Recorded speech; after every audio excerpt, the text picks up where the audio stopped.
You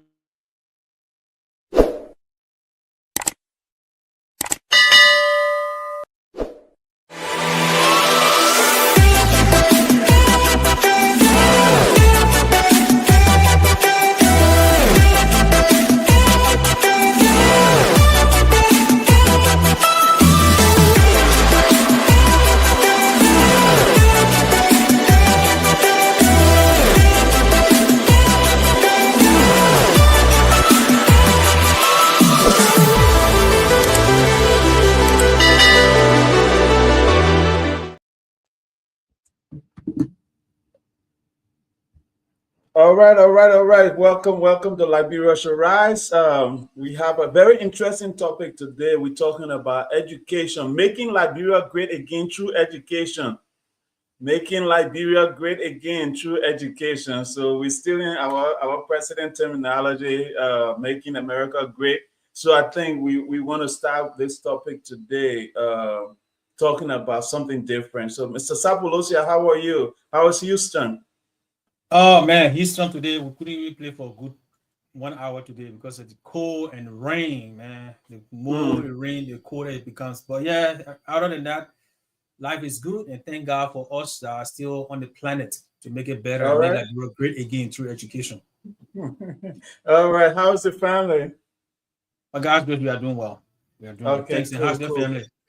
Everybody's doing well. Everybody's doing well. So this is going to be an interesting topic today, and I hope our audience can really share, invite people, tell people about the show, and you say I'm wearing my ROTC shirt. It's some form of education. I'll bring all that in. I know some of the guys and think they went in the army, so they better than us. Some of all I did, I all the ROTC training, but again, we'll save that for later. I don't want to start trouble here before the show gets started. So So, but anyway, folks, please share the show, invite your neighbors, get your toboggi, your cassava gravy, and everything you can do to just sit down without any distraction. Let's talk about making Liberia great again through education. So we're gonna play a song by Othello Collins.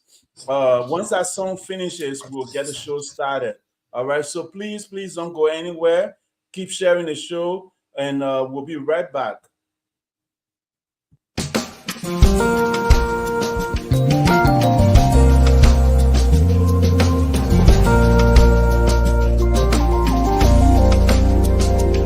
Oh, hail Liberia, hail. Oh, hail Liberia, hail. This glorious land of liberty shall long be out.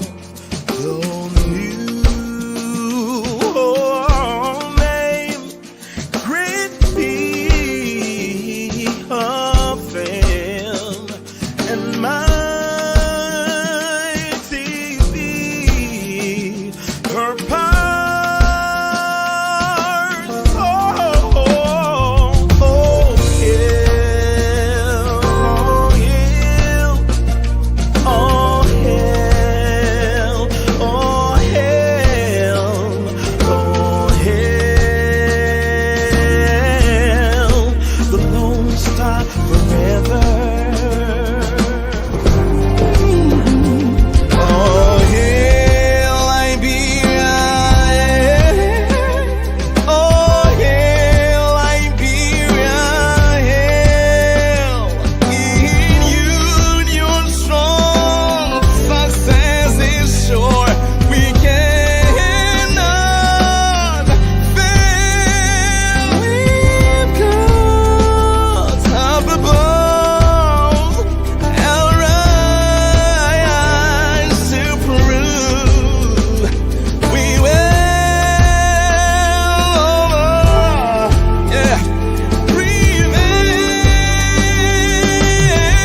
again. Welcome, everybody. This is Liberia Show Rise. I'm here with my own brother. We are going to be talking about making Liberia great again through education. Let's change how we educate our future generation. So, Mr. Sapolucia, before I go to the intro and everything, I just want to ask you, based on your education, do you think we have been doing education wrong in Africa? I'm not even just going to put this on Liberia. Do you think we have been doing education wrong? For me, I will let you answer first before I answer. So, what do you think? Do you think we've been doing education wrong? So I will approach it from another angle. I don't want to say wrong, but it depends on what you call wrong and right, because sometimes what you be considering wrong is depend on what you are introduced to. So to answer that question, I think we have been doing it in a different direction that has not been productive to the African continent or the Liberian community. That's how I would answer that question, because I don't want to say it is right or wrong, because if you were not told the wrong thing and you were not made known that something was wrong and you were doing it, excuse me, I don't think I would be right to judge you as to whether what you're doing was wrong. But I think it has not been uh, meaningful or productive to the Liberian society the way we have dealt with education in Liberia. Okay. For me, I'll just go straight to the chase, brother. I'll say we've been doing education wrong, because reason why, I tell you, in 1997, I graduated high school. I had a high school diploma in my hand. And the little Stephen in me, the little guy, I was like, all right, now what? I only knew something, which was to learn, which was knowing how to read and knowing how to write. If you took that from me, I had nothing, absolutely zero to offer society other than going to the Atai shop. And now, because I can speak small English, I can go and argue and then make my political point. Then I say, oh, yeah, because I can win a debate, because I can win an argument, I'm not fit to go into politics. And if you look at most of our colleagues in Liberia, in Africa, most of them, those are the path that they take, because our education just teach us how to talk and how to speak and how to win cases. You understand? So I believe if most of us just try to say we want to be lawyer, maybe we will be very successful lawyers, because we know how to argue. You can win Liberian men in argument. I will just put that one there straight. You can win us in argument, but that's what our education system taught us. And my thing was, all right, now, if I wanted to find a job, what do I tell them, right? When I had a high school diploma, my question was, all right, I now have, I know how to read and write, but if I wanted to apply for a job, what can I say that will make somebody to hire me, other than I know how to open the English book, or I know how to speak English? What could I offer to society at that point? Right. So to challenge you when you say it's not wrong, I want to ask you what benefit or what is the worth of a high school diploma, right? And then the second question to follow that is, what are the benefits? So I will ask you that, since you say Africa or Liberia, we're not doing education wrong. Me, I said it wrong. You say they're not doing it wrong. So what are the benefits? If Again, one obtain a high school diploma, what benefit do you have to offer society? Can you please explain it? That it should just end right here. No, but so what I said was, I don't want to say what they were doing was wrong, right, or right. But what I said is, it have not been productive. It have not been productive for the Liberian society or the African continent. That's what I said. Now it is left with the audience to decide whether it is the wrong way or the right way. Now, what's the benefit of high school certificate to the education system or to the nation as a whole? Well, there are some positive, there are some good things in there, in that students should be, if you earn high school education, you should be able to reasoning, okay? You should be able to have a genuine concept of what debates should be about. Like you yourself rightly put it, that if Liberians were to go into argument, they were easily win those arguments based on the 12-year education they got just from high school. Now, it is a broader discussion when we think about the benefit it has to the country as a whole. But I think if you genuinely studied in Liberia and you went through high school And for me, for example, I left Liberia with just a high school diploma and traveled to the States because, in my opinion, and I believe I earned my high school education. It made me to be able to survive in the United States education system. So, in that light, yes, it is somewhat beneficial. Now, the impact it will have on the country, that's a total different thing. So, from that angle, I don't want to say they were wrong or right. Now, how high school education benefit Liberia, it's not totally up to me to say. It depends on the individual and the community that we find ourselves in. But overall, I think it was not productive when it comes to the Liberian or African continent.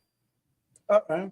So I get your point. You're trying to be I call it politically correct. You know, I don't know if you have your friend is a minister of education or something that you're trying to be nice and stuff. But anyway, for me, I went to school in Liberia, and you're totally correct. We learn how to memorize. We learn how to make ourselves, our points clear and things like that. We learn the basic of education, what it taught us, and we did it well. I too came to America, and because we were made to study a lot, I was doing 2 jobs, and I was able to come out with a B average, right? A lot of my friends used to ask me, Stephen, how do you do it? But what I knew was because in Liberia, to pass a good exam, right, you had to study at night, under the candle, not even under the light. So when I had light, right, when I had everything, it made education so fun for me because like I don't have to be squeezing a book to my eye to kind of get there anymore. So I could study to the best of my ability. Now, with that said, though, Adam Smith said, show me the labor of a society, or show me the qualifications of a society, and I will tell you how wealthy that society is. So for me, when I listen to what Adam Smith said, and I'm looking at Liberia education system and looking at my small self back when I graduated from high school, I'm asking myself, basically, if something had happened and I couldn't afford to go further in my education, that means I would have only known how to read and write. And that is not good for society. And that's why I brought us here today, for us to talk about this. And I will ask you another question, and we'll push the show on that. Now, what is the worth of trade certificate, and what are the benefits to society? The same question I just asked. Now I'm adding something there. What is the benefit of trade school or the trade certificates, and what is its benefit to society? I will let you answer that. Then I will do a quick presentation on why I think our education system should change, like yesterday or 10 years ago. We should have changed it, but it's not late, you know. But let you answer the question first before I go. So, and I think you and I we have discussed this, and I think I have also discussed the same discussion. I mean, I had the same discussion on one of our previous shows, and I truly agree with you when it comes to the reshaping of our education system. And I believe we should follow models that have existed on the African continent, in fact, in Liberia, and which we'll go into a little bit later. But I think we should have modeled our education system after those. And I don't want to kind of go hatch the egg before the chicken. I mean, before the chicken gets out. But trade school has a significant impact, or vocational education has a significant and a fast impact on the economy as opposed to the traditional education that we know in Liberia today, right? Or if we go back in history, look at the American society, for example. After the Civil War, they invested more into vocational education. That is, those that fought, they trained them vocationally to learn how to build their roads, to build their railroads, and to have road connectivity and things of that nature. So trade school had an immediate impact on the American economy at that time. And some of us, coming out of the war, that's what we thought the Liberian government and those that were involved in our crisis, or after, or rehabilitating our country, or restructuring our country, or reconstructing our country, we thought, as a young man coming out, we thought that those institutions were going to invest more into vocational education so that we can start the restructuring, the rehabilitation of our nation, and reconstruction of our nation, and in rehabilitating the mind of the people, because people coming from war who cannot fit into a traditional model of education that we had at the time, it would have been prudent that they be given vocational education that they can use, because some of these people have fought for 14 years using their hands to shoot guns and do other stuff.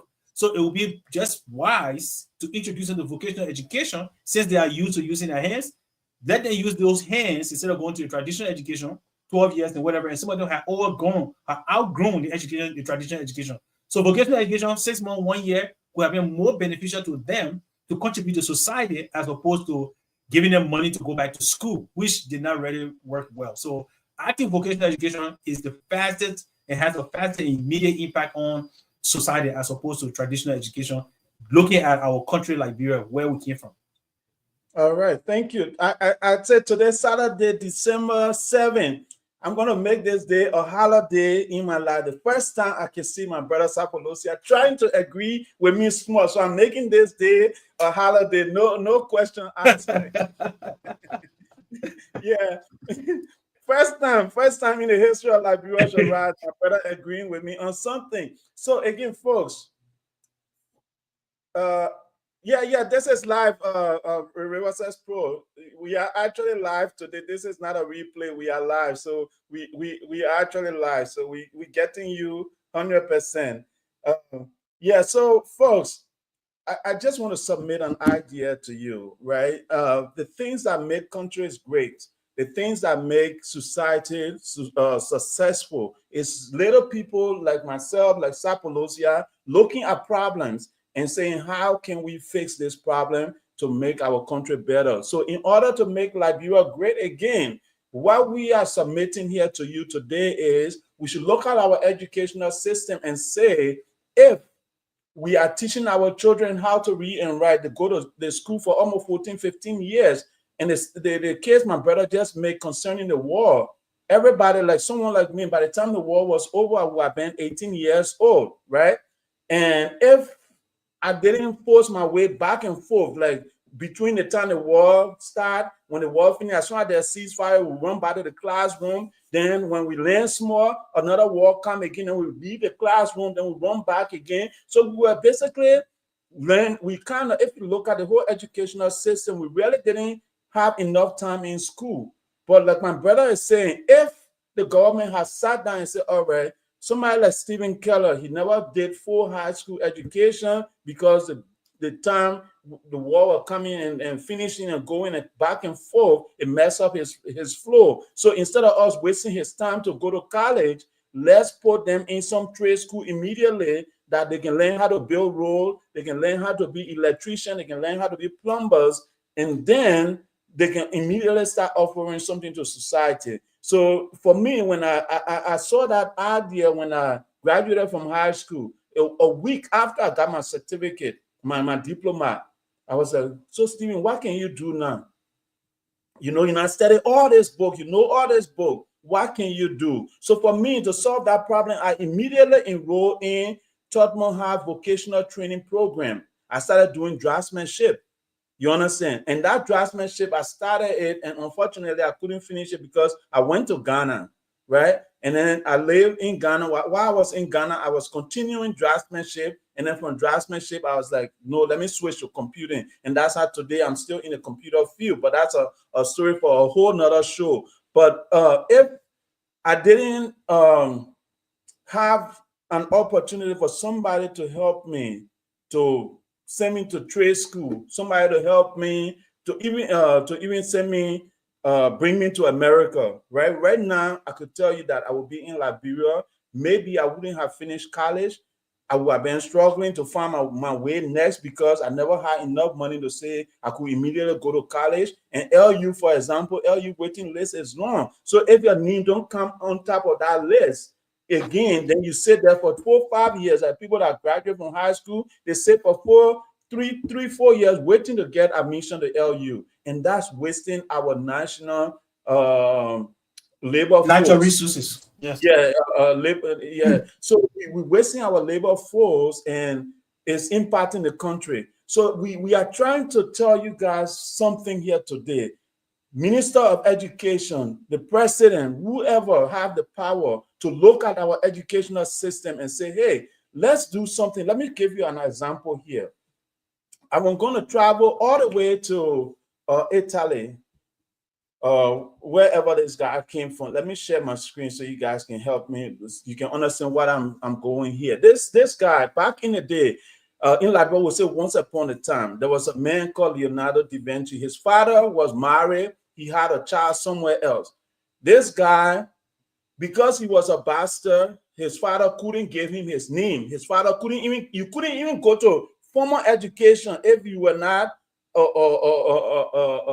regular child or a normal child, like you had to be married. Your parents had to be married before they had you. So if your parents weren't married and they had you, basically you couldn't be part of society. That's why the people culture back then stayed. So his father had to send him to a trade school. He couldn't go to formal education because of that. So his father sent him to trade school. In that trade school, he became so good. Even his teacher stopped doing certain work because this kid had learned so well, and he became so good that his master Verrocchio couldn't even come close to what he could do. So Leonardo da Vinci, this guy, we see Mona Lisa picture, we see the Last Supper picture. All churches in the world have this picture here, the Last Supper. This is something of somebody who never went to formal high school. He just went straight to trade school. And because of the trade school, he was able to become wealthy enough to take care of his family. He was able to feed his family. He was able to take care of himself. He got so many contracts to do so much work around the world. And today, when you talk about Leonardo da Vinci, everybody happy. Everybody want to associate himself. Even those that are painting now, they say, oh, I'm trying to paint something close like what Leonardo da Vinci did. But this guy, all he did was focus education. Focus education. And because of that focused education, he became great. And this is what we are trying to say. For Liberia education, in order to make Liberia great again, we have to do focused education. And what is focused education? Is trade, is training, is helping people to understand that, hey, we need you to contribute to society. So we want you to become a plumber. We want you to become a mason. We want you to do this and help society. These are the work we need to be done, and these are the skills we need to have. So we need to train our people to have those skills. And then if that person indeed want to go back to college, they can then pursue that route. Mr. Sapolucia, I'll let you chime in quickly, then I'll go to the next slide. Yeah, so and coming and I know Da Vinci is popular in the world, but we have these model, this vocational model already in Liberia, right? And that's the reason I wore my traditional clothes today, so that I can push this for us to understand that we already had a system. All we had to do was to apply it in our education system and let it benefit us. And I don't want to take away from what Dr. Positive said, because those are good things that Da Vinci did for his Italian background and wherever he came from, and benefited the Italian and for painters. But let us look at what is happening in our country, Liberia. What do we have that we can relate to, that we can that we can see day to day? Okay, if you go back in the 80s and the 70s and the 60s and whatever, look at what we were doing in the rural end of Liberia. What are those principles that they were using in the education system that would have been applied to the Western traditional education that was introduced to Liberia? Right? We have used that principle, in my opinion, and we have made an immediate impact on the Liberian culture. And Steve, I don't want the time to go without saying these things, because it's there. It's right there in our face. So one Dr. Starua Soma, right? He wrote a piece on Nordic African News. It's a website that you can go to and find. And he talked about the Liberian, they call it the Poro Sani College. And this was there. The Poro Sani College is there. I know back when they called it Poro Society, Sani Society, whatever you want to call it. But it was a traditional school. We had this system in school already. They train people to be chiefs, which is political science, or structure, or how you lead your people. They train people how to farm, which is agriculture. Whether it's farming, setting trap, hunting, all that stuff, those are agriculture. They train people on how to be respectful, which is civil society, which is civics, because civics tells you how your roles are in society. So these are all things that are right there in our present in Liberia. All we had to do was to model our education system after those things, and we're going to work for our country. Instead, what I have seen on the African continent and in Liberia specifically is we disregard, not believing in ourselves, and trashing the important things that we have, the significant things that we have, and trying to adapt other people or culture. I think if we can still go back to make Liberia great again and to make Liberia to rise, we have to go back to the fundamental.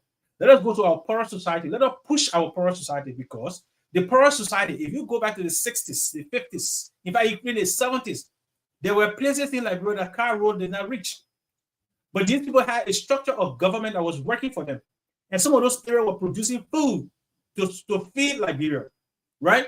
So we have to go back to those systems. And as we lean into time, as Dr. Puzzle showed his slides and stuff, I can tell us where we can find these various slides that he's presenting, how we can find it right in Liberia, and how we can connect those dots to restructure our education system so that it can be very, very impactful to our day-to-day activity, and how it can be impactful not just on the Central America, because let us not forget it. The Central Monrovia, because let us not forget that the Western education is based on who can get it. That is the very few, the chosen few. However, our traditional education that was there, it was open to everybody who was willing to enter that school and learn.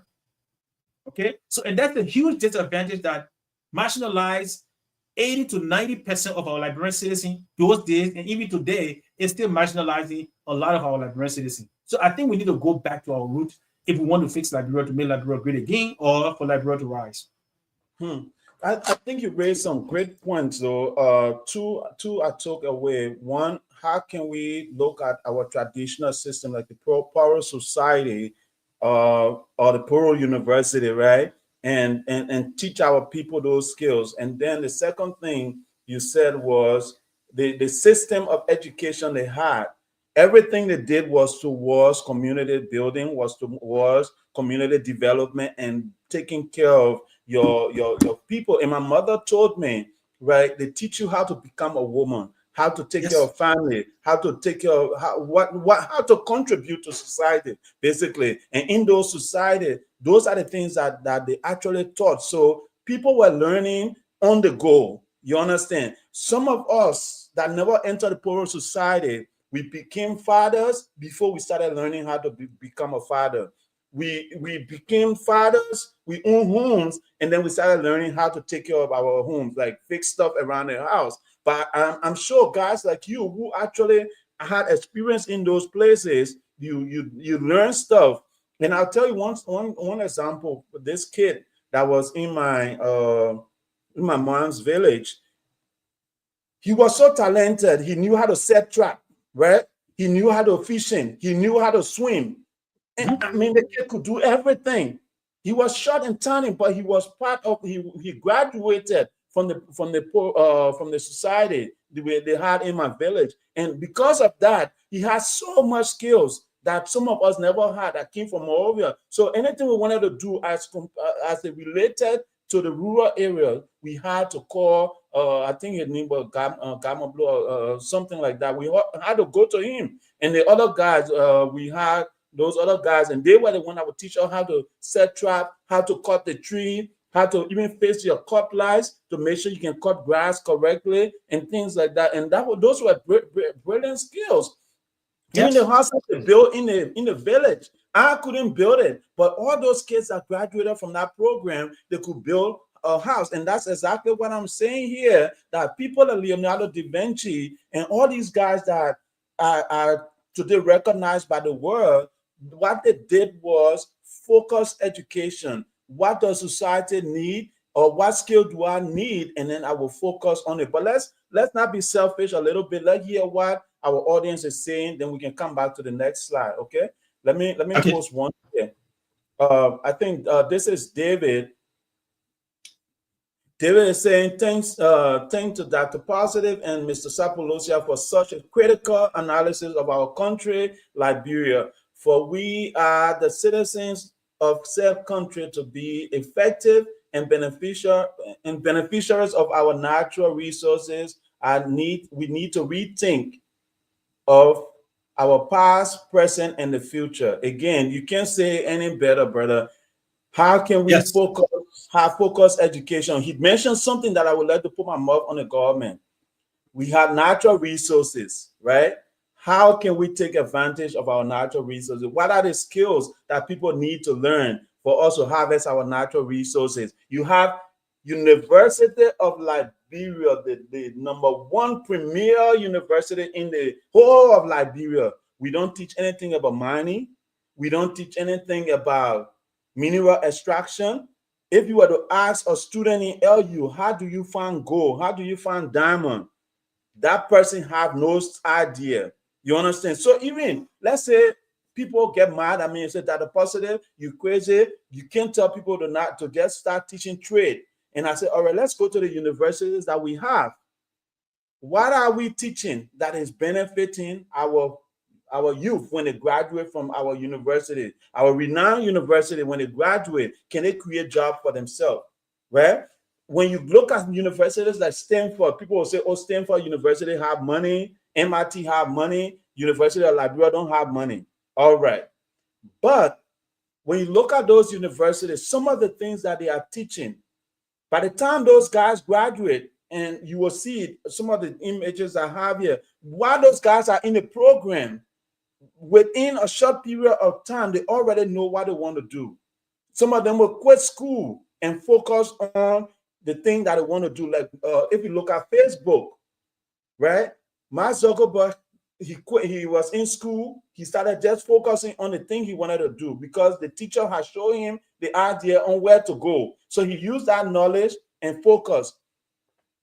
Bill Gates, you have all these guys when they were in school, little things that a teacher told them or started teaching them, they found the passion in those skills and they focus on it. But if we are only teaching our children how to read, how to know geography and stuff like that, when we come to the great United States, you ask somebody to tell them, show me, give me 2 countries in Africa, they don't freaking know, right?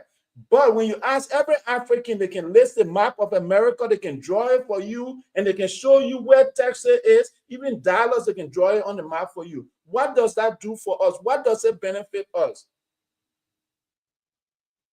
They're teaching out tourism. Tourism that you can do when you got money. All right. But it's irrelevant. But I like the River's question, because that's what I want to point to. Okay. And I really want to address this because it's critical that we address it. Go ahead. That's why I posted. So he said, do you think it is possible to introduce the age requirement for schooling in Liberia? In the United States, children start schools at a certain age. They are expected to graduate at a certain age. It helps in their career development. Now, River says this is a drawback for that, for in fact the American system. Now, I personally don't like the American system, American education system when it comes to that, because excuse me, it tells you that you don't have to earn anything. That's the first thing it gives the American society. And I'm gonna be real with you. That is why they make public school much cheaper, or they say somewhat free, but the private schools are expensive. Because the private schools, you must pass before you can be promoted to the next class. So public education is intended not to make people earn things, but to go there and just get a pass through and go on. Now, if we want to really introduce, and I think the American system, even if they want to learn from that education, they should redirect it in a way that it will structure, it will be beneficial to Liberia, to their society. If we want to do this in Liberia, this is how I would do it. If we want to make it age requirement, what we should do is, okay, let's say the child, then we got to look at the category of education system, the way science have described it. According to the education system, from kindergarten, let's just put kindergarten in there, but normally it's from 1st grade to 3rd grade, you learn to read. Okay. From 4th grade to 6th grade, you read to learn. Okay.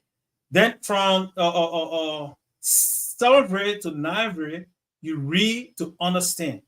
And then from 10th grade to 12th grade, you read to comprehend. Then in college, you're learning to apply.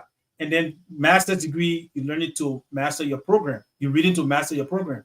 So if we structure it that way, this is how I would redirect the Liberian education system if we want to use that structure. From grade 1 to 3rd grade, same with learning to read, when a person passes grade 1 to 3rd grade and have learned to read, if you want to put age requirement, then that child should focus on skills that will be using like what they do in China. For example, if I'm good from 1st grade to 3rd grade, if I'm learning to read and I'm focusing on certain science courses and other stuff, once I learn to read that, from 3rd grade, if it is computer science that I want to do from 3rd grade, 4th grade, then you should introduce that child to just computer. Forget about physics, forget about chemistry, forget about geography and all the economics when the person is not really going to do those things.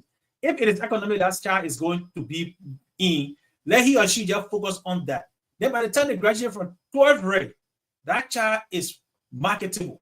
Because if you do economics from 4th grade to 12th grade and you learn everything that is to learn, college degree will be there, but it is not really necessary.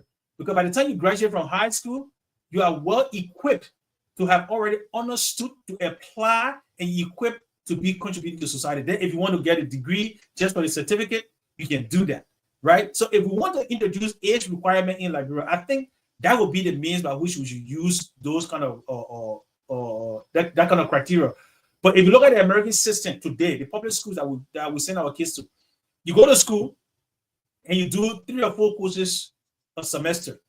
And then when these children go from high school, unless the parents are involved, when they get to college, most of them, and that's why the college rate, the high school graduate from here that go to college, they are very little as compared to Liberia. If we had an opportunity in Liberia, most of our kids that graduate from high school will be equipped to enter any university in our country without a problem. However, if you come to America where you have the opportunity, when kids graduate from high school here, most of them are ill-equipped to attend any university. That is why in America, if you enter college, once you take the college entrance, whatever your English level is, whatever the math level is, you will start from there before you can take maybe a year, depending on what your level is, before you can enter to start doing your actual courses. So that tells me that you did not prepare the child in high school to be able to understand the college education. If you look on the contrary, though, at Liberia education, most of that graduate with all those things, 80, and I'm speaking of during the 80s and the 90s, 80 to 90% were prepared to enter any university and they will make it, right? But now in the United States, with all of the technology and everything that you have, the accessibility to education and all that stuff, when they graduate, less than 20% make it to college. And when those that make it to college, less than 10% are equipped to actually do college work. So I wouldn't want to use, if we want to keep the same method, the same principles that are guiding this education system, if that's what we want to use in Liberia, I would not support that. So, Sapolucia, I agree with you, but I want to add another spin to your suggestion, right? For me, I will ask the question to answer Mr. Rivers' pro question. I will ask the question, why do we go to school? Why do we obtain education? What is the purpose? The whole goal is to feed our family in the long run, is to be able to contribute to society, right? So if that's the purpose of education, right? If that's the purpose of education, I will submit to this audience that in order for us to have people that are ready and capable of contributing to society, what we should do is, let's say we do have to have age categories. So when from age 1 to age whatever 10 or something like that, you learn the basic reading and writing skills that you need to learn to be able to write letters. So we do focus teaching. We teach the kids how to write letters, how to do job interviews and things like that in their classroom. So they're not just learning ABC, they're learning how to write letters, they're learning how to compose letters, they're learning how to do all those stuff. So if you ask somebody why they should understand subject-verb agreement, they have to understand subject-verb agreement, because when they are writing their letters, those letters have to be written well enough that the person that is receiving it is understanding it. But we learn all those things and we weren't told how to apply it, right? So in those early ages, what they can do is, if you are doing math, take a circle, ask a student, why is a tire round, right? And then we need to say, tell the student now, hey, if you are creating a tire, you need to understand a circumference of a circle. You need to make sure that the tire is round. If the tire is not round, you're going to cause accident. So when people are calculating circumference of cycle, all these stuff is towards a goal. Now, if you're asking somebody to draw a triangle or a square or a shape, that person have to understand why they are drawing a square. What is the purpose of a square? When you're building houses, the house plan is usually drawn into shapes, and these shapes are what make up a house. So all these things, you have to tie them together. Now, when I said when we have to put age limit in, so from, let's say, from grade 1 to grade 6, the kids learn all those basic things we need to know to learn how to read and write. As soon as a person hits 7th grade, that person gets into a trade program. It's important because when that child graduates from high school, in 7th grade, they are learning skills, they are learning trade, whether it's website designing, whether it's programming. They start learning those basic things, or plumbing or carpentry, all those things that they need to contribute to society. They start learning it. And then by the time they finish from high school, they have some certificate to show, hey, I graduated from high school, but I'm a certified website developer, right? I can now start looking for jobs around the world, applying for jobs, and then I can start developing people's website. Or I'm a certified flyer creator, right? When I can create people flyer, when people have programs coming up, I can do those things for them, right? Graphic designer, I think that's the right term. Right, and those things, those skills, I went to college, and some of those skills, I don't think you need to have a master's or PhD to just learn how to develop a website. Those are focus skills that we can focus on and help our kids, because the whole goal here is that by the time our children hit age 18, they are capable to contribute to society. Right now in Liberia, we have a situation where we have 14 years old, 13 years old, they're already doing men business. They will get pregnant at that age, and by the time they get pregnant, they're already a problem for society. They can't contribute to society. They want from society, they don't have no skills to offer, and now they have children themselves, and those children will struggle because their parents don't have anything to offer to society. But let's say you have a boy or a girl in 9th grade who have obtained some skill, and that boy got somebody pregnant, or their family has some tragic situation where the mom or the dad can no longer support that child can automatically start contributing to society because they have some skill.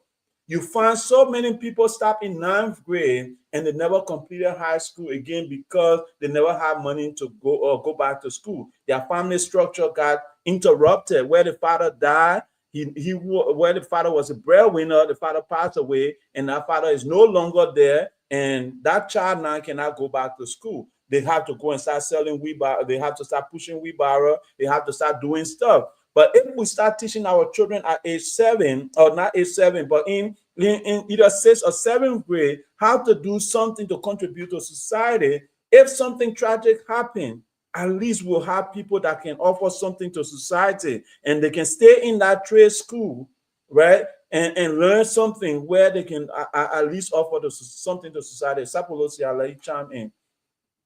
So yeah, I want to go on to the next question that Riverset Pro has on there. All right, before we Because go to Riverset Pro question, let me just do my next slide quick.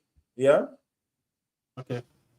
All right. So the next slide here is Benjamin Franklin, right? Benjamin Franklin's story was also something where his father had so many children, and his big brother had a business, like a newspaper business. So he couldn't afford to send his son to school. So his son had to go to his brother to become an apprentice, right? By being an apprentice at his brother's shop, he was able to learn so much stuff. And then he immediately was able to become a publisher. And then through his work, he contributed to America. Today we have firefighters because of Benjamin Franklin.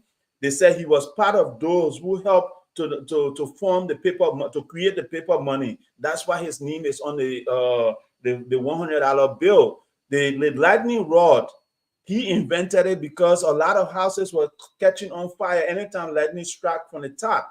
Churches were a pointed roof, and because of that, he came up with some invention. But long story short, Benjamin Franklin never completed high school, but he sat down, he had focused learning in so many areas. He had people that was teaching him stuff, and because of that, he was able to contribute to society more. So what I'm saying here is focused learning is the way to go. We have this guy, everybody use the product, iPhone, iPad, this, iWatch, everybody use it. This guy was going to college, and he left college and he did focused learning. He learned how to, he focused on a script, how you call it, on the writing aspect of computer, like text, the text that were used in computing. He focused on that, and because of that, he was able to start focusing on creating a computer company. And today we have Apple.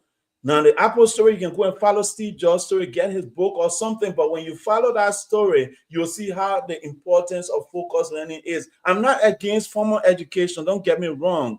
I'm not against formal education. But if our country is poor, we are in a developing state, and we keep doing this thing where somebody goes to high school, they go to from ABC to 12th grade. If the person fail, we repeat them in our class. If the person failed 2 times, you'll find somebody will be 20, 25 because they just couldn't pass math or science or English, and we keep repeating them in our class. And that is killing our society. There are smart people. There are people that could have been genius, right? Geniuses out there. There are people that could have been inventors. We are holding them back because of this system we have that say you must finish high school before you go to college, and then when you finish college, before you find a job. But I believe some of those kids that we failed 10, 15 times because of math or science or English or writing, some of those kids who have been great carpenters, building furnitures for us in Liberia today that we all could be using. Because once that person have focused skill, they will focus on developing their skill, and at least society will benefit from that. Then this is my case I'm making, and I hope you guys understand. The last slide here is this guy called Johan Johansson. Johan Johansson, at 11, his parents recognized that he was a musical prodigy, right? So they started teaching him. They just put him in every program that he had to do to make sure that he could learn music, and he became one of the world's greatest composers. So all I'm saying is education is important, but we should have focused education. What is going to create more productive citizens for us? And this is a discussion that we should have. This is a debate that those that are at the Atai shop should be having right now. What can we do to improve Liberia job market? What can we do to improve our educational system? And this is what I'm proposing. And Sapolucia, this is all I had to share. We can now go to the audience question and things, because this is impacting our country, whether we like it or not. If people don't have work to do, they cannot contribute to society. And sadly, because of the war, we have so many people that have gotten into drug, and they were ex-combatants, and they have nothing to contribute to society. So all they can do is either steal or hurt other people, right? So that's what we have in our society, and we have to find a way to change that. So River says, and I really appreciate this question because the question is very important. What Dr. Kwame, those examples are great examples, and I think we have seen some of the Facebook videos of Liberians, young Liberians creating nothing out of scraps, right? Some of them facing, it's an airplane, they mixed out of something, they put some scrap together and made an engine. We got kids who using scraps and also making cell phone tower. I saw that myself in Liberia. So we have brains in Liberia that can do that. But River says, let me answer your question, because you say, Sam, I think your format will reduce the visibility among students. What if the students master certain codes and there is scarcity in the capacity? Don't you think he or she will be limited? Well, but if you look at these things will continue to happen as the world evolves, because that's what evolution is. Okay, but let me address this question based on the poor school, the Sunday school. So when I say we should focus our kids on a certain career path, that does not mean if the person is just going to be a carpenter, that's what he or she is going to do. Now, carpentry is a diverse field as well. It's not just one, it's not just making bed. No, a carpenter can be doing roofing, he can be doing windows, he can be doing so many things. And that's how our Liberian education system is built, where we diverse most of our things we do. But let's look at the poor school. For example, when a child goes to the private school, from what I know in history, from our experience, they just don't learn carpentry. Okay, they learn how to hunt, they learn how to fish, they learn how to make basket, nets, the fishing rod, the collects, all those things. That's diverse stuff, but they are doing hands on, right? And this thing is done within a year most of the time. That's the longest I think it used to be, and I think they have reduced it now, the number of length, because they reduce it because they want to put the children back into their modern or Western education. So they reduce the time frame for the traditional school. But if people were taking 1 year to learn all those things, and when they get out, because that's the point I'm making, and when they get out, they are efficient, effective in applying those skills they learned in 1 year. Now tell me, if a child learned this for 10, 15 years, they're doing the same thing, hands on, learning, reading about it, hands on, doing this, what would it be? That person will be the master of it. That's my point I'm making. Now we can use the principles that are used in the poorer society, I mean poorer school or the Sunday school, because the women learn how to take care of kids. They learn how to make rice farm. They learn everything. Civil duties, political duties, religious, because spirituality is part of the schools as well. Okay, so they learn everything. So I don't think we'll be limiting them. What I'm saying is we should make sure that they have hands on for the next 6, whether it's 6 years the government want to choose or the society wants to choose, whether it is 9 years they want to choose, whatever years you want to choose, but let them do hands on, because they will know everything that is to know. If it is computer, that child will know everything about computer, right? They're not just going to learn one part of the computer, they're going to learn everything and have to apply it. Now, when it comes to jobs leaving or the job market for that particular skill diminishing, well, it's going to happen. What our country needs to do is focus on what is beneficial to that particular society. Don't try, because that's what we have done in the Liberian society with education, is trying to measure our education based on American needs, not based on Liberian needs. Let's look at after the war. After the war, what did we need? Our infrastructure was broken. So it was that time we were supposed to train our citizens on how to build road, how to put up light poles, how to fix a hydro, how to be an electrician. All the buildings, more buildings were destroyed, how to become mason. So those are things you're going to be training your citizens on, so that they can be effective and efficient. And tell me, and I can tell you this, River Pro, if we had done that, it was going to take the next 30, that whole generation, we're going to take care of the entire infrastructure of Liberia. That job was not going to go out of the market anytime soon in Liberia. And you and I, after the war, it was 2003 that the last gun shot. We're talking 2024. That's 20 some more years. Okay, 21 years. 21 years, that generation will still be effective, efficient in developing Liberia. So before the new generation that will come to add on that, they will start learning the next skills that are applicable to Liberia future, right? And those skills are what we're going to be using to move our country forward. So yes, there is always, as human evolve, there is always going to be a scarcity of some job or some profession. For example, today, almost nobody has the use for bookkeeping. Okay, nobody has the use for bookkeeping. Today, almost secretary job is not as prevalent as they used to be. Okay, so there are some jobs that will be going away as we evolve.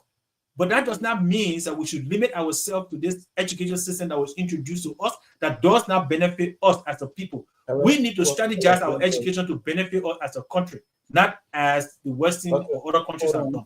Bring it on. All right, so Mr. Sapolucia, we have Research Pro on here, and I have his question on the screen here also that I wanted to respond to, but he just called in. So before I bring him on live, let me just talk about his question, right? He says, Steve, those people you are highlighting grew up in an environment that helped them to thrive. The availability of software helped Steve Jobs. You have unstable internet in Liberia. And River says, Pro, to answer your question, I will go back to my old papa, Adam Smith. He said, we don't need to hold your hand. We don't need to do anything for you. We just need to create the environment for you to thrive, right? So if you look on the screen here, I have China. Everything we have, from our toilet paper to our t-shirt that we wear, it says made in China. China decided in the 70s, it wasn't even in the 40s, in the 60s, in the 70s, China decided to do something different to become the world manufacturer. And what could they do to change that? They had to change our educational system. I don't know how they did it step by step, but today, everything we use in the world is made in China. You understand? Even if you don't take time, some part of your body said made in China. You yeah, yeah, but right, to take out the fun. If you look at the picture I have on the screen here, you have children. There may be child labor, abuse, and other stuff, but you have children fixing the computers that we are using today. You can see the motherboard on here, right? People are investigating this thing to say it's a bad thing, but my thing is, Sapolucia, how many children have to die from poverty? How many children have to be taken into slavery, child slavery, or sex slavery, and all those things before our country wake up and say we need to create a job economy? Because if you don't have job, people will settle for anything. When somebody come to Liberia and say, I want to take a child to America, as the parent, because I'm poor, I'm just going to give my child away. And that child can be taken to Brazil or somewhere. Sorry, Brazil, I don't know. I don't have anything against you. I'm just using your name for example. But taken to some strange country and be sold as a sex slave, or even for body parts and all those stuff. That's why I'm thinking that we should change our educational system so we can have a society that people are productive citizens, people are creating their own jobs, people are doing things. If you look even on TikTok or on Alibaba, you see young people on there selling stuff, and some of them may be connected to the manufacturer. How did they get there? We can make that happen. No, he's on. I was just trying to explain, answer your question. So you can go ahead now. Go ahead. Yeah. Thank you, Steve. Thank you very much, guys. Can you hear me? Yeah, we can hear you. Go ahead. Yeah. Thank you, man. I mean, this is very educational. Sometimes I gotta make sure they show live. Guys can just be commenting. Remember that? Sometimes but anyway, the topic is great. You know, these are the kind of things that I like to get involved in for politics. But you know, and you got highlighted the Sandy and the poor society. I think one of the things is, the regular. I think those areas, those areas of society were being misused, because the only negative impression we had about those society was female genital mutilation. I think those, like the poor crops who are being revamped, to kind of like like a poor university, like you guys said, have it extensive, and so people can learn more instead of just the only thing when we were growing up, afraid of society, because we just it had a negative impression. It's double society didn't have people ready to get for society. I think the purpose should have been kind of like introduced, revamped so as to fit with modern curriculum. But I think when I made the assessment about, when Sab said, my problem with this, our learning one thing is, recently a friend of mine asked me, we were talking about, he said, do you notice that in the United States, sometimes and when you look, you would think, okay, for example, maybe the guy from the agriculture department. But you find out when you look on the TV, you wouldn't see much about agriculture. But you would see him there. And Trump was moving people around. And a lot. And you would find out that some of these people, they were not limited to certain people. Look at Elon Musk. We want to know the man to be Tesla and other things. But look, you work with the government institutions and not. That's what versatility does. So what happened in this country? The people, they learn that you and myself, we don't know about. Maybe we only know the man to be politician, or you expecting him to be to the State Department, to be the foreign secretary. When you see the man to agriculture, you shut that way. this man, he learned political science, but you don't know because what these people do in this country on SLAP and see, they are versatile. They go to these small institutes, they got all these small things in the portfolio because they know that if they just when they got limited capacity in this area, they can shift them to another area. Like recently, there's one black guy for Donald Trump, everybody was marking because he wanted to go to the traffic department. That's his area of specialization. But not only this, guy, all the small things that people ain't know, and Donald Trump want to go in somewhere different. So that's my thing for being versatile instead of just limiting our students to one area. Okay, when you do computer science, just focus on it. What happens if job? If they say computer science job is limited in like, why if you tell the man, okay, just focus on this, and you find out that the availability of job is not there, then what you do, you limit his capacity. Whereas in the United States, the versatility is too much. You will find, that's not correct. So I think as much as I would like our students to be career focused, I will also encourage versatility in different areas where, say, even from the United States, from Liberia, if you don't make it there, you already acquire that knowledge. When you travel, even though maybe you did agriculture over there, but when you learn little things outside of agriculture, like computer science, other things, you can come here and make use of it. So I think that's just my thing. Let me chime on that. Just stay on so we can finish the show with you on. But to answer your question, right? What we are suggesting, what I'm advocating is a look and review of our education system, right? It's not saying somebody should just focus on plumbing. It's not saying somebody should just focus on agriculture. But without that, right now, we have a system that is just manufacturing people to go and sit down to Atari shop. You understand? And that is impacting our society growth. We don't have a lot of people that are ready to work. So this proposal that we are kind of talking about says that, hey, let's look at, for example, building a house, or if we want to build a society, we can change our educational system to say, let's build our educational system based on how a society is ran. Right? So like Sapolucia said, when you go to the Sane Poro society, they teach you how to become a husband, they teach you how to be a father, they teach you how to fish, and they teach you how to build a house, they teach you how to be a leader, right?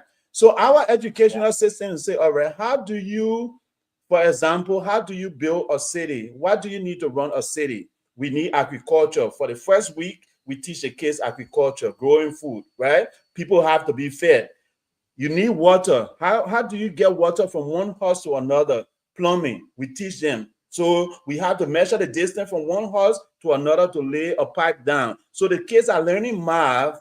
They are learning math in that process, but it's still understanding why they're learning that stuff, right? Then we go to from plumbing, we go to roads. Why do we need roads? How do we get people from one place to another? In order for the road to be good, in order for the road to last, even though we can pave this road, we have to build quota. Why do we need quota? We need to bring mixing-us to build the road. So now they are learning all the basic little things. By the time they finish high school, they will understand how to run a society. So when those people become governors, or when they become leaders in our society, they can now specialize and say, all right, based on what I learned in school, I know how to do this, and that will be my focus area. I will help the country to develop based on that. But right now, our educational system, they teach us everything about everything right now, and still we're not creating jobs. And what I'm suggesting, based on the urgency of our people struggling, our people not having jobs, I'm saying we need to have focus. We need to have trade. The key thing is having trade in those schools. The kids can do anything they want to do in those programs. They can go there for 1 week, or they can go there for 6 months and switch. You understand? My children did it multiple times here in the US. Today they were playing basketball. Yesterday they were doing baseball. The other time they were doing something else. And then even they have programs now that they are teaching them how to do skills. They can work in a restaurant, right? And then when you do that restaurant trade, they teach you how to manage a restaurant also. So this is what I'm suggesting. In order for us to make Liberia great again, we need to make our educational system better. I'll let Sapolucia add something. Go ahead. Yes, so if I can add, in fact, speaking of that, just last night I attended a program at my son's school where they're doing coronary. So and you won't believe it, the kids cook past how do you call it, Alfredo. My son, because my son cooked the Alfredo. He told me that they cooked the Alfredo, and when you taste the Alfredo, you would think that it was prepared in a restaurant, right? Yeah. So they just invite them to see what the kids are capable of doing. So he have different programs that he's doing, like in the ROTC, he's doing drone where he shoot the fly drone and stuff. So you're doing hands-on, and that's the point we're making. The point we're making, is not that we're saying the guy should just be limited to this. No, what we're saying is start introducing hands-on at an early age, so that the person knows. That for me, for example, when we're in school, the Pythagorean theory, the square root principle, any mathematic trigonometric equations, we memorize those things. Even traveling for a plane to travel from here to that, and when it will be at this time, what did I get from that? I was not an engineer. I did not turn out to become an engineer. So all those formulas that I was memorizing and using is irrelevant to my life. But if I'm taking the time, if I want to, quadratic equation, formula, all those things I knew it. In fact, I can still do it. When I went back home, I was doing the thing to the kids, and ignorantly, I was telling the children who can derive the quadratic theorem, or who can do a quadratic equation, right? Where a squared plus b squared equals c squared. How can you derive that to develop the quadratic equation? What is the essence to them? So what I think the education is doing, and this is just my opinion after going to the classroom here, is what I saw and I realized is people are only trying to prove what they know. And that's what you see across the education system, whether it's in America or in Liberia. The professors come in there to try to prove to us, ignorantly telling us, this is how much I know, this is what I can tell you. But they're not considering the main reason why they are in that classroom. The main reason you are in the classroom is to teach the child, is to take that child from where they are to bring them to a higher level. And that's the point, I think, across the education system that I have seen in Liberia and America, because those are the places I've been.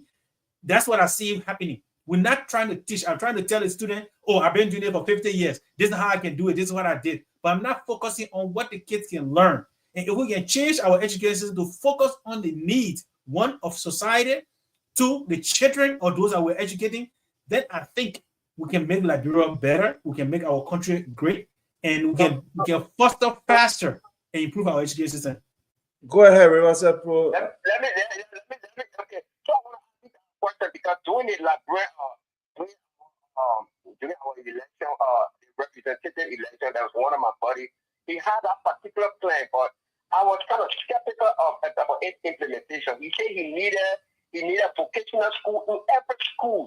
So, guys, I want to ask you guys, are you saying, like, for example, let me just use Tubman as an example. Are you saying we should insert a vocational school or vocational section in every academic school? Don't you think, as far as resources, because then remember, it's two different compartments, because the man who teaching math is not the man that want to teach missionary. So you got to have a whole group of different people to do that whole thing. Maybe right after the children leave school, maybe they got 6 hours of regular school, then maybe they got 2 hours of work. So are you saying that, those vocational schools you talk about, which is great, I understand that's great, are you saying they should be inserted into high school, or they should be like separate buildings? Obviously we already got a separate building, but they are a whole different entity. So are you saying to make it more effective and efficient for those children, they should have those sections, they should insert it in those high schools or junior high? Is that what you're saying? Yes. Just so I get it. Yes, and yes. So the way it will work, right, Riverside Pro, is every school, whether public or private, will have a vocational school. Now, if that school cannot afford to put vocational school, their students have to be taken to a vocational program, right? They have to enroll into a vocational program. That will be a requirement for the country. And the reason for that is, imagine this, right? Every child that is in the rural area, once they go to school, they don't even reach to high school. And their educational system, once that teacher that was teaching them, sometimes they have 1 or 2 teachers. Once that teacher leave, that whole school program is ended. So imagine in River Says, for example, River Says Pro. In River Says, you have an educational system that teaches kids agriculture, that teach them plumbing, that teach them building houses. Now the guy in the rural area, he can go and improve his village, because now instead of just building a mud house, now he know how to build a really good house right. So he can now use that skill to go and help his village to look beautiful, right? So gradually, by doing that in all the schools, we will be helping our society to be capable of producing, to creating their own jobs even. And then another thing I think you will do is you will reduce a lot of children going into drug. Right now that we have the drug problem, and then also teenage pregnancy, because if those kids are constantly doing something like after school, from 3 o'clock to 5 o'clock, they go to the trade program, right? So they're not going there to say after school from 3 o'clock to 5 o'clock, I'm going to see Johnny, or Johnny will say, I'm going to see Mary. No, Johnny is going to trade school after 3 o'clock to 5 o'clock. They're providing food for them. They're growing their own food, and that food is feeding them, right? So the program, the guys in agriculture will plant the food, or the whole school will participate to plant the food, and that food will then be taken to feed them. So we'll have a system that will be self-sustained over time, and the government will not have to pump a lot of money in it every year once the program has been picked up, right? But the immediate part, the government has to invest in building those trade school in strategic area if it cannot be in all the schools. Yeah, so the River Says. Yeah, let me. So that's let me just. So okay, because when I was attending here with Mission School, we had our farm right around what's that place where they had the Americans, right? Yeah, around ACS. Yeah, but then our agriculture teacher, he had a farm, so we just in that whole building we had our. Yeah, we didn't do missionary, all that thing. So we only went there for practical. That was it, but we didn't, So yes. I don't know if that's something. If you guys want it, and maybe staff will address it. If you guys want, for example, say they say installment high, do you want missionary just installment high, and then maybe the other school, or are you saying they should have missionary carpentry in one school, or maybe specific course in a specific high school? Yeah. Go ahead, sir. So yeah, we had a model in Liberia already. Okay, a few high schools did it. BWI is recognized for that. Okay, so before the war, BWI had, in fact, even after the war, BWI still had it. I know one of my brothers graduated from BWI with electrical engineering in Monrovia in recent time. So BWI had our model from way back in the 80s. When I was growing up, they had both academic and vocational. And we know most of the guys that came out of BWI, they were always employed by Firestone. I mean, not Firestone, but bomb mines. Okay, they were most of the people that were working in bomb mines, and they were also employed at LEC. So these things, we have model to show that they have worked, right? Because they were teaching them not just agriculture, and they had an agriculture farm on the base. I mean, on the campus. They had the engineering, they had the masoners and all this stuff right on BWI, and that model really worked for a long period of time. I know after the war, more recently, yes, it was there, but it was not as fully funded as it used to be before the war. But that is something we can use as a model to introduce. I grew up right near Lakiri Mission in Broville. They had that program there as well, where in the evening, those guys that were on campus, those that were on mission, they will go on the agricultural farm right on Lakiri Mission. They had their own potato grain farm. They had all the different stuff that they use in the cafeteria to sustain the students. So we already have a model there. We can go back to BWI. If the Ministry of Education can go back to BWI and say, look, what were you using? I'm sure they should have some document or some blueprint that they use, and we can use that model. If we can't do it to all schools, but we can do a targeted school. We can do targeted schools maybe in every county. Okay? Most of it, you cannot, one thing, let me also strategic, and let us make some of these things clear as well. You cannot force public, or private school to do these things because they will tell you we don't have funding. However, public schools, maybe some strategic or targeted public schools can be used as a model that we can use in the country to go across the counties. Even though you cannot force them, but if you can make it part of the curriculum, those private schools will follow suit as well. So that is something I think we can do as a country to move our country forward. But again, That's yeah, thank you for that. Go ahead, Reverses Pro. Yeah. You know, this is great. You know, as we're discussing this thing, I am, you know, that's like I said, a friend of mine, Kobe. He came up with that, and I was one of the skeptics of it. I said, man, I mean, you got to look at the size, the capacity of the building. I mean, the vocational area going to be attached to the building? I mean, how big is it going to be? But now, you know, the more you guys are highlighting it, and the more you guys are diving deeper into it, I mean, I'm feeling right now. I think that's something, and which you know, what Sam said. I think with a private school, it might be a little difficult because, you know, I mean, that's their own school. So when you're telling them you got to do this, they will say, well, I mean, we don't have to. But I think with a public school, I know it's going to be like a government, maybe. I know it's going to be some legal battle with a private school because, you know, they want to do their own thing. They say, well, we only got space for academic. We ain't got space for vocational. So then it's left with the government to say, well, if you don't accept vocational, at least one or two, we're not telling you to start with 10. Or at least you can start with one, 2, or 3. Maybe we can give you a little subsidy as far as building the, you know, I mean, the attachment. We can help you with some tools, with some material, you know, to start away. We're not saying you should have just transform it overnight. Then maybe the private school will say, well, I know they will see reason to prepare, but I think if the government just want to impose it on them, I think there would be some legal rambling. As far as the public school, yes, the public school, I think it should be mandatory because when you look, I mean, look, the public school, government has a lot of responsibility to each citizen.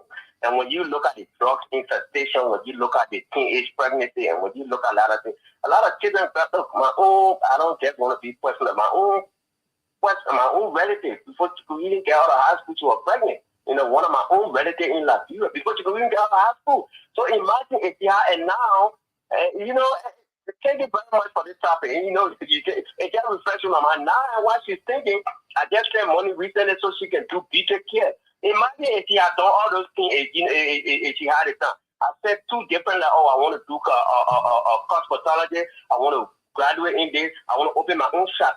If she had the opportunity to learn that in school, by now it would have saved me some money. Maybe the only thing we would be doing to invest in her and then open her own shop. So, guys, this is great. This is really, really great.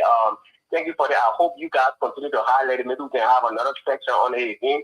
I mean, to discuss it. But yeah, I mean, this is great. Thank you very much. And you're welcome. And just to add to your point, right? You see, I twisted my hair. Some of us still got hair, so we can do things with our hair. Sapolucia, they don't have hair. So they gotta go bald. I know all the guys. No.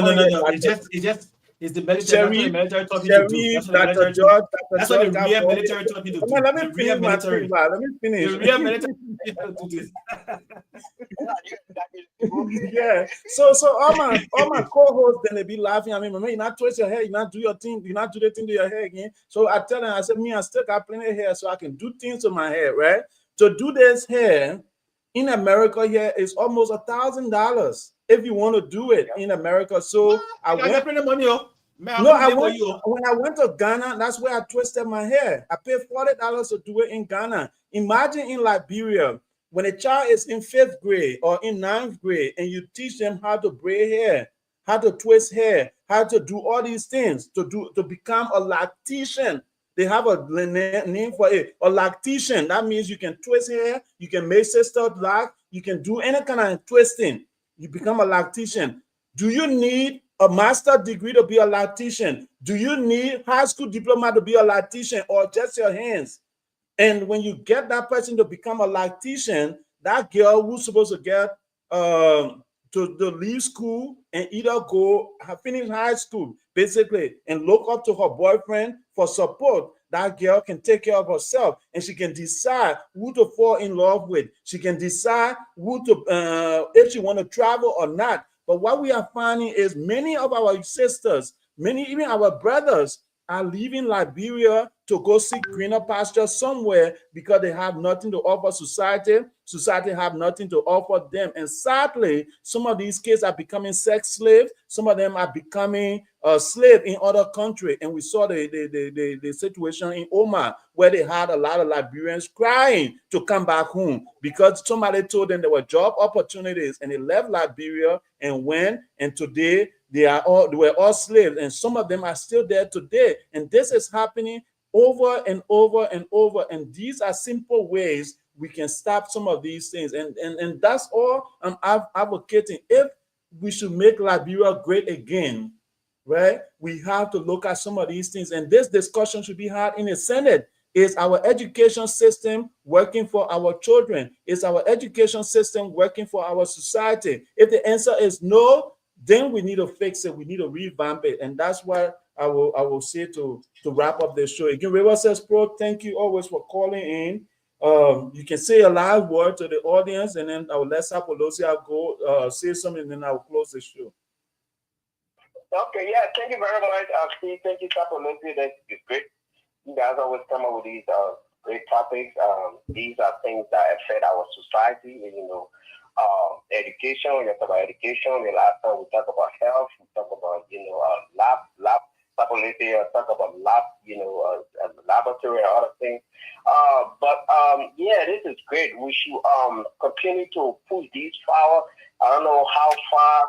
I know my man Steve over there, Steve at top man, so he probably got some connection in government. But these are things we should be pushing, man. These are legislation we should be pushing, like I said.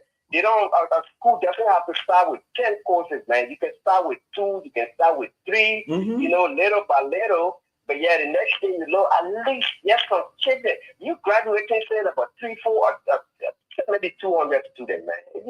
They all just know math, science, English, social studies, that's all. I mean, just somebody graduate with something that tomorrow, he or she, before she can go to university, they can, he or she can be laying a little brick, be doing little missing, and somebody got a little contract with my man, come here, come wire this house for me. At least they graduated with something. Before they can even say that. Even in the United States, not everybody come from high school to go to college. Children do internship. I mean, I got people at my work, I got college students. Every year we take some college students.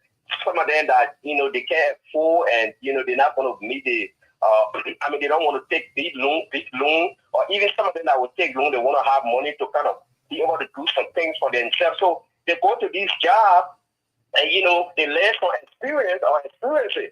Even immediately after graduation in the United States, we see what happens. Some of those jobs, depending on how well they do, those jobs can say, okay, we need you here. Some people take their kids to be like the plant manager from office. Sometimes he carrying his family over there to learn some basic things. And then when he graduated, even the plant manager, now he's a young guy, he told me that when he was growing up, he already knew everything about those areas because his dad told him that. And now look who he is now. He's he's running the place. So that's why these things are very, very important. So we should continue to push it on the governmental level to see how best we can have this implemented. You see, it will kind of lower the burden on us, my man, Steve, because when you low, at least you get somebody who say, oh, my man, I already know what to do there. You ain't got to be sending money all the time. My man, look. Send me money, let me open my shop, right? Send me money, let me open my shop to be a lactician instead of saying, send me money, let me go jolly. So I'm, today is a good day for me. A Riverside Pro on my side, Sapolucia on my side. I think I can end the show right here. Okay, let me start with end. So when I end, I'll be listening. I'll be watching. Thank you very much. All right, brother. Sapolucia, go ahead. So yeah, first of all, I want to say thank you to Riverside Pro for being a committed participant and always following us. And thanks to all those that joined in earlier, Mr. Y, Mr. Thompson, my wonderful, beautiful wife, and everyone that commented or joined, and those that are going to watch us later. Want to say thank you for joining, and please share this broadcast because the information shouldn't be. Don't be selfish with our information. Don't just keep it to yourself. Share it. This is the one of the things. If you can't share your husband, you can't share your wife, you can't share your food, you can't share your money. Please share the information. That will be free with it. Freely you are given. Freely you shall send out. So please share this information. Let many people hear it. It might reach to the right ears, and then we can improve our country. But again, I'm here to push that we can use the principles that we have had in our local, that have benefited our local people. That is the Polar School, the Sunny School. Those are principles they use that benefited their community. Let the education system go back and refer to that. Or you can use the example of BWI. Go to that blueprint, take that blueprint and use it in our education system. As you can see today, I'm in my traditional clothes. This tradition is to push that our Polar School, our Sunny School, can be used as a fundamental to make Liberia to be great again or Liberia to rise. Okay. So in order, as we end this program, I want to remind you that next week, please join us. Next week is another education program. It's the second Saturday of the month, and we're going to be talking about laboratory science. And next week, I'm planning on discussing, developing, or how we operate in a laboratory in a block banking era. But that is something we're going to discuss next week. So join us next week, Saturday, the same time, and we shall discuss and educate ourselves on laboratory science. With that, I'll say have a wonderful and blessed weekend. Be great, and stay safe. God bless Liberia, and God bless all of our audience. Again, thank you, Mr. Sapolucia. Let me wrap up my show today.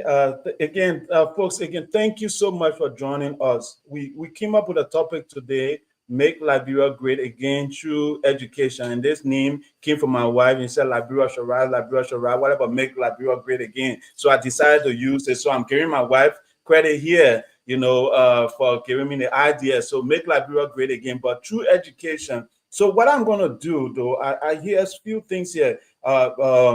Ms. Ruth Bray Sapolucia, our co-host wife, she's saying that they should be included in the curriculum. And I'm going to do something that I've never done today. By the grace of God, next year, I'm going to Liberia if God put everything together. So I'm going to find out between now and next year till I book my flight, what can I do to present this idea to our representative in the House of Representatives.